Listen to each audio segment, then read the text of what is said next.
Primeira Epístola de São Paulo aos Coríntios, capítulo de número 15, versículo 21 a seguir. Nós temos aqui um texto que vai falar ao nosso coração hoje. Porque assim como a morte veio por um homem, também a ressurreição dos mortos veio por um homem.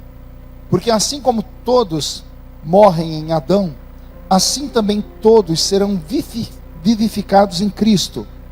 Mas cada um por sua ordem: Cristo as primícias, depois os que são de Cristo na sua vinda. Depois virá o fim, quando tiverem entregado o reino de Deus ao Pai, e quando houver aniquilado todo o império e toda potestade e força.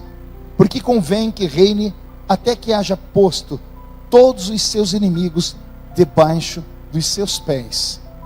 O último versículo, verso 26, diz assim: Ora, o último inimigo que há de ser aniquilado é a morte. Vou repetir. Ora, o último inimigo que há de ser aniquilado é a morte. Vou pedir para que o Márcio deixe esse versículo aqui atrás. Feche seus olhos, vamos orar.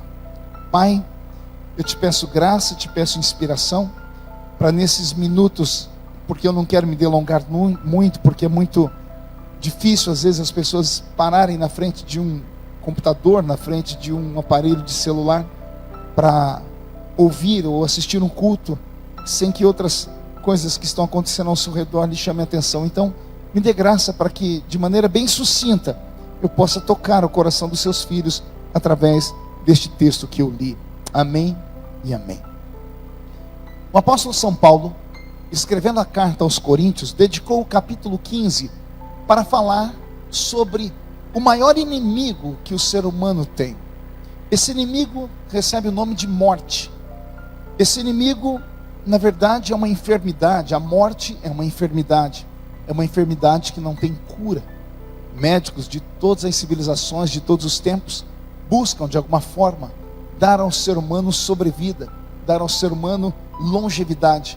É para isso que existem remédios, é para isso que existem spas, é para isso que existem tratamentos, porque a morte, ela é inevitável. Está escrito na Bíblia Sagrada, no capítulo 9 dos Hebreus, versículo 27, ao homem está ordenado morrer uma vez, vindo depois disto o juízo.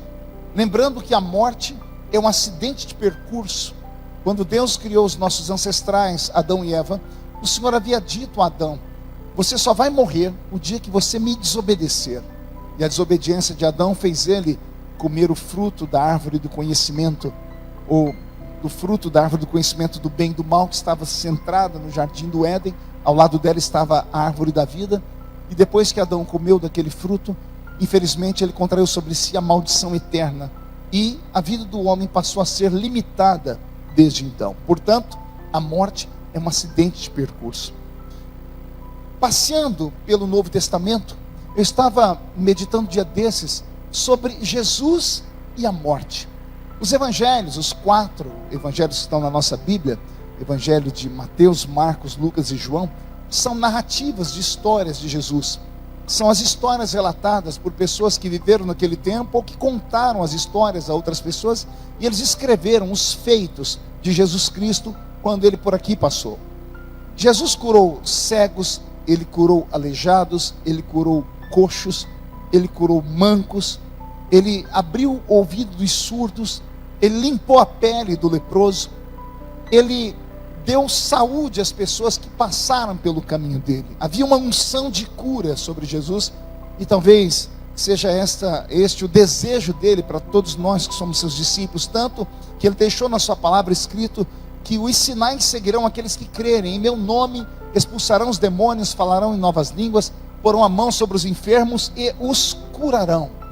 Jesus Cristo tinha esse poder e ele delegou esse poder aos seus discípulos.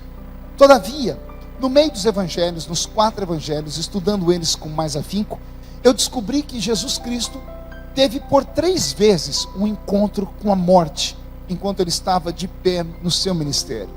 A primeira vez que Jesus se encontrou com a morte foi com a filha de um centurião chamado Jairo.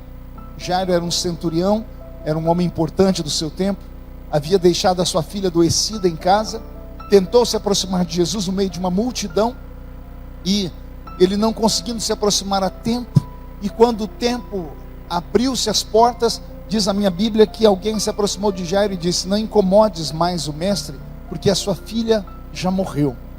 Esta palavra tocou o coração de Jesus. Jesus disse a Jairo: a sua filha não dorme, a sua filha não está morta, ela apenas dorme. Eu vou com você até a sua casa. E Jesus foi até a casa de Jairo e ali trouxe de volta dos mortos a filha de Jairo.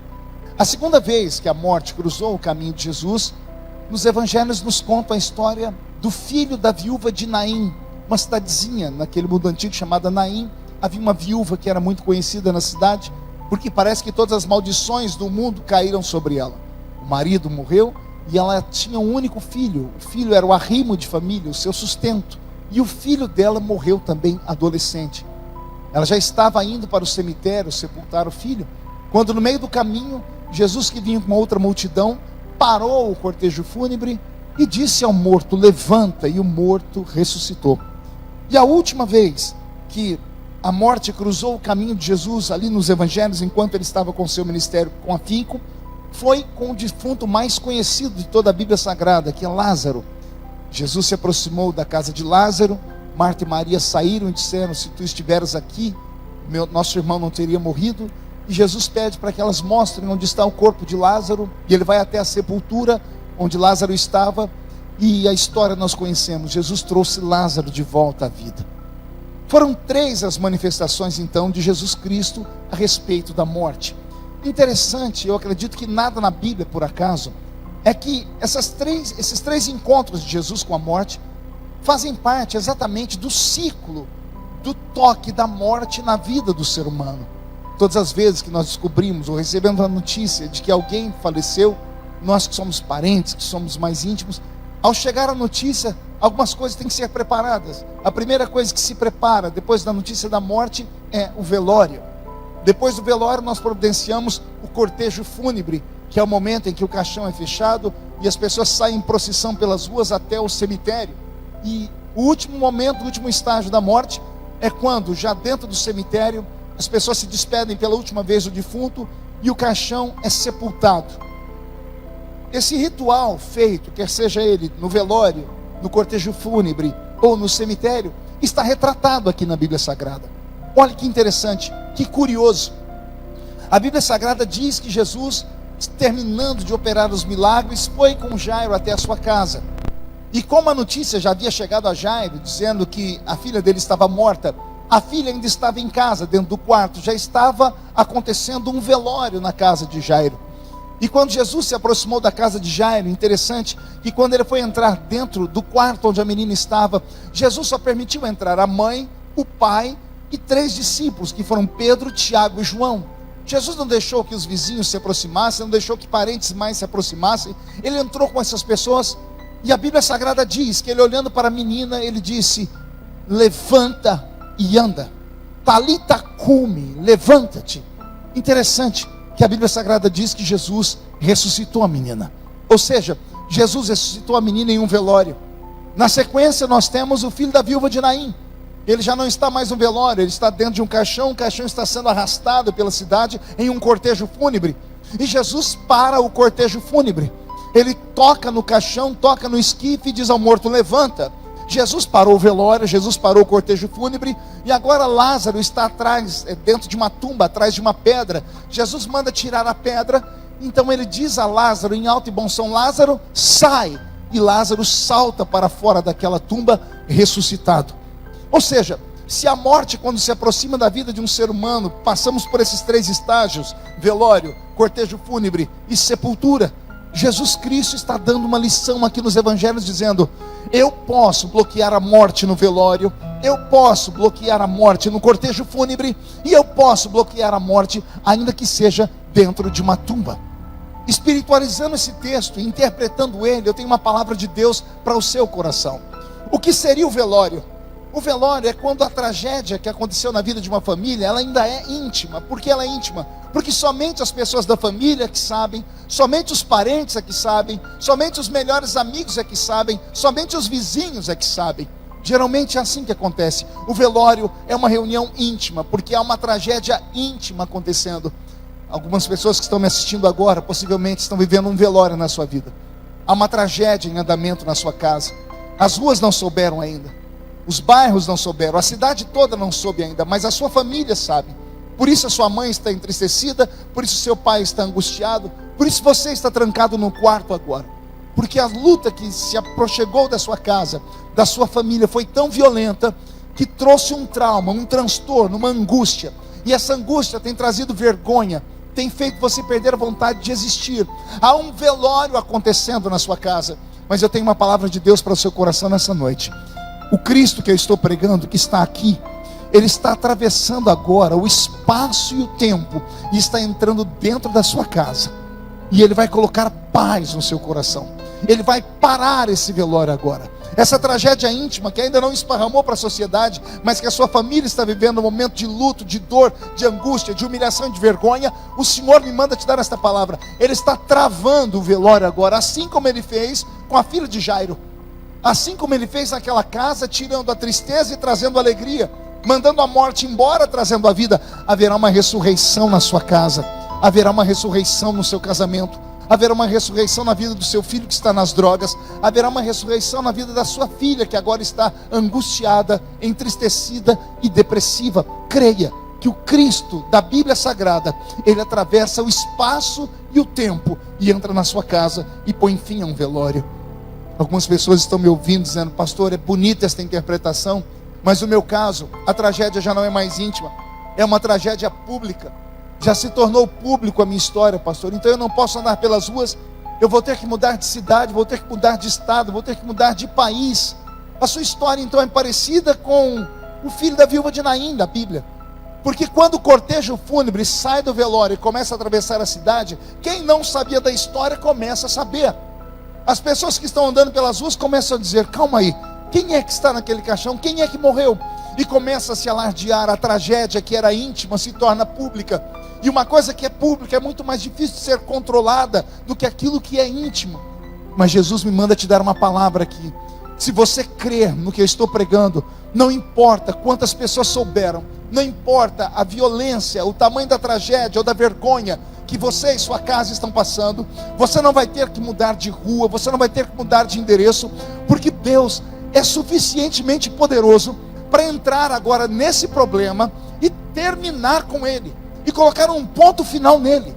Porque se Ele parou o cortejo fúnebre do filho da viúva de Naim, Ele para o cortejo fúnebre da sua casa agora. Ele cessa em nome de Jesus agora com toda essa calúnia miserável que vem destruindo a sua alma, que vem destruindo o seu ministério, que vem destruindo a sua casa, porque Ele é mestre em milagres. E o que eu acho interessante é que quando Jesus vai ressuscitar o filho da viúva de Naim, do lado de cá vem uma multidão de tristeza, uma multidão de angústia, uma multidão que eles vêm venerando a morte. E do outro lado vem uma outra multidão, que é a multidão que vem venerando a vida. A multidão que venera a morte traz um caixão, a multidão que venera a vida traz Jesus Cristo. E eles entram na cidade de Naim cantando: Hosanas, Hosanas, Hosanas nas alturas. Quando a multidão da vida encontra com a multidão da morte, por incrível que pareça, a multidão da vida se espalha, porque é isso que acontece em todas as cidades. Quando o cortejo fúnebre começa a atravessar as avenidas, as pessoas param, diminuem o volume do rádio do carro, param de fazer festas. Nem os semáforos podem bloquear um cortejo fúnebre, porque a morte é soberana, e parece que o cortejo fúnebre está dizendo: ela é campeã. Quando a multidão que estava com Jesus viu aquele cortejo fúnebre, uns saíram para a esquerda, outros saíram para a direita, e para surpresa deles, quando pararam no meio-fio das calçadas e olharam para o meio, estava Jesus Cristo parado. Jesus não saiu para que a morte passasse, Jesus não respeitou a morte. Jesus se aproximou do caixão, tocou no caixão e disse uma palavra de ordem àquele morto: levanta-te. Jesus não perguntou qual era o motivo da morte. Jesus não perguntou se haviam feito cirurgia, se haviam tirado o coração, se haviam tirado os órgãos internos. Jesus não perguntou se ele estava costurado. Jesus deu apenas uma palavra. A palavra dele era esta: viva. Onde há morte tem que ter vida. Recebe esta palavra em nome de Jesus. Receba esta palavra sobre o seu casamento. Receba esta palavra sobre o seu ministério. Receba esta palavra sobre o seu filho. Receba esta palavra sobre a sua filha, sobre os seus sonhos, sobre o seu trabalho. Quem chamou de morte vai viver para ver que não era morte, porque o príncipe da vida está cruzando o caminho da sua vida nesta noite. Por isso ele nos trouxe aqui, ainda que a distância são milhares e milhares de quilômetros que me separam de você. Eu não lhe conheço, mas aquele que fala por intermédio da minha vida conhece você. E mesmo estando tão distante, o seu corpo está arrepiado e os seus olhos estão lacrimejando. Por quê? Porque Jesus fez você parar na frente deste aparelho hoje só para te dar esta palavra: a morte vai recuar. Porque quem é que pode matar aquele que eu quero que viva, diz o Senhor. Se Deus tem uma promessa na sua vida, as promessas que Ele fez na sua vida te imortalizaram. As promessas de Deus sobre a sua vida te deixaram intocável, te blindaram contra a morte. Podem tocar no seu nome, podem tocar no seu moral por um tempo, podem por um tempo te humilhar, mas não podem te humilhar para sempre. Porque tudo que acontece na nossa vida, eu prego isso todos os dias: ou Deus mandou, ou Deus permitiu. Então dê tempo ao tempo, as coisas vão melhorar. Pastor, é muito bonita a sua interpretação, mas o meu problema não é mais uma tragédia íntima, porque não é mais velório, não é mais uma tragédia pública, porque já extrapolou os limites. Pastor, acabou a minha vida, eu estou sepultado, eu estou enterrado, a minha vida acabou, meu ministério terminou, meu casamento afundou, perdi meus filhos para as drogas, perdi minha filha para a prostituição, acabou a minha história, acabou tudo, estou sepultado, enterrado. Pois então escute esta palavra. Quando Jesus Cristo vai ressuscitar Lázaro, 4 dias antes, ele recebeu a visita de um funcionário da casa de Marta e Maria. Marta e Maria, vendo o irmão adoecer, mandaram esse empregado correr atrás de Jesus para falar a Jesus que o amigo dele estava morrendo. A Bíblia Sagrada diz que Jesus olhou para o rapaz e disse assim: volte, diga a Marta e Maria que Lázaro não vai morrer.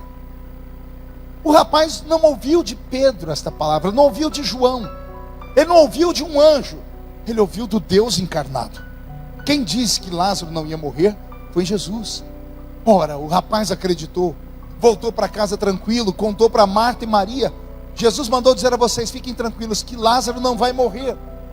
Passou aquela noite e na manhã seguinte, Lázaro morre. Fica aqui uma pergunta. Esta pergunta é para mexer com você, para te provocar. Jesus Cristo mente? Vou perguntar de novo. Porventura, Jesus mente? Se ele não mente, me conte o que aconteceu na história de Lázaro. Porque ele disse: Lázaro não vai morrer.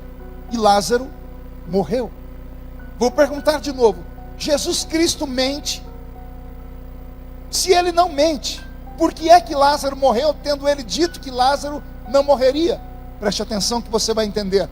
4 dias depois, Jesus chega em Betânia, bate à porta da casa de Lázaro. Marta e Maria saem pela porta. Quando olham para Jesus, emocionadas, dizem: se tu estiveras aqui, nosso irmão não teria morrido. A Bíblia diz que Jesus se emocionou.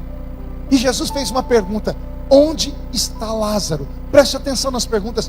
Onde está Lázaro? Eu imagino Marta e Maria dizendo: Senhor, o Senhor não ouviu o que nós falamos? Ele morreu tem 4 dias. E um morto de 4 dias está onde? Está no cemitério. E Jesus diz para elas: me mostrem onde vocês colocaram ele.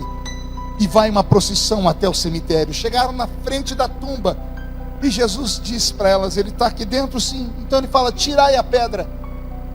As irmãs se manifestam: Senhor, já está aí há 4 dias, já está podre, já cheira mal. E Jesus insiste: tirem a pedra.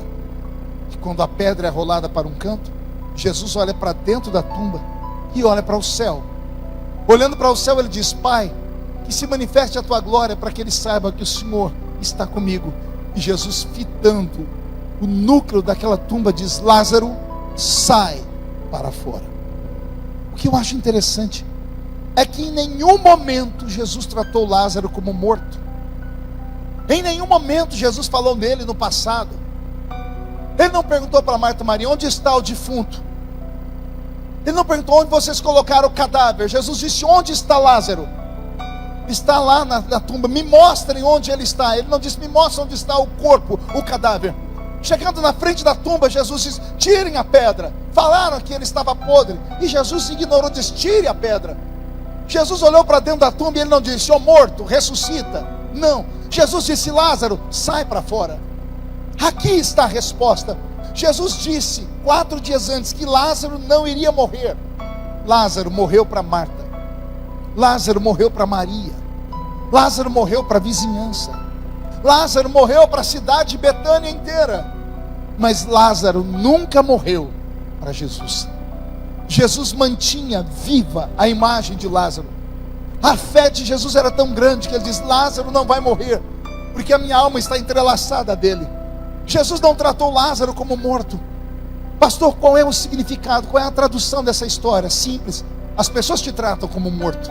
As pessoas te olham e dizem: morreu, acabou o ministério, acabou, ela não canta mais, ela não prega mais, eles não vão mais à escola dominical, não ensina mais, não é mais aquele pregador fervoroso, não é mais aquele cantor, não é mais aquele pastor, não é mais aquele presbítero, não é mais.